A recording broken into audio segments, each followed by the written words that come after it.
So a third way that we can make music in here with Pro Tools would be then adding loops. So I have given you a loop library that comes with Pro Tools, and I'm going to add a file here, and I'll show you some things with that. So I'm going to import audio, and I'm going to go to my session here, and going to grab this loop. Notice I'm going to hit copy. It's going to import it into my audio session file, and I'm going to have it go to a new track. Okay, so now we have a file that is not the same tempo. Sounds like garbage, doesn't it? So what do we need to do? We need to make this the same tempo, and there's a couple ways we can do that.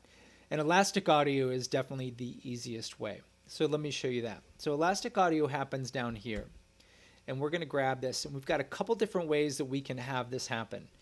There's a couple different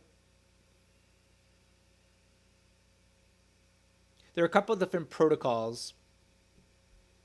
There are a couple different protocols or ways that Pro Tools can handle the audio. So polyphonic for several notes at once, rhythmic for obviously more percussion oriented, monophonic for things like vocal where we just have one note at a time, and then vari-speed if we want things to pitch up or down. We do not want that. We do not want this to speed up or slow down, so we will choose rhythmic. It'll gray out shortly, and there'll be different things that happen to the audio. But most importantly, we now can stretch this audio. So if I put this into the time compression expansion tool, if I select the time compression expansion tool, or TCE, I can now manipulate this file, and you can see it lets me do whatever I want with this with the tempo. So if I want to stretch it out and have it go over 16 bars, I could. Probably wants to be 2 bars. So I'm gonna move this up with my drum track so we can solo these together.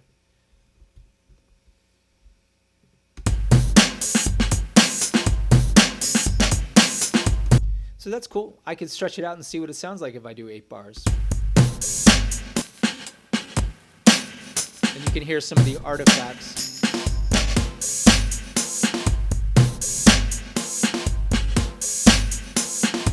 I don't know, it's kind of cool. No, never mind. Let's make it 4. Let's do it.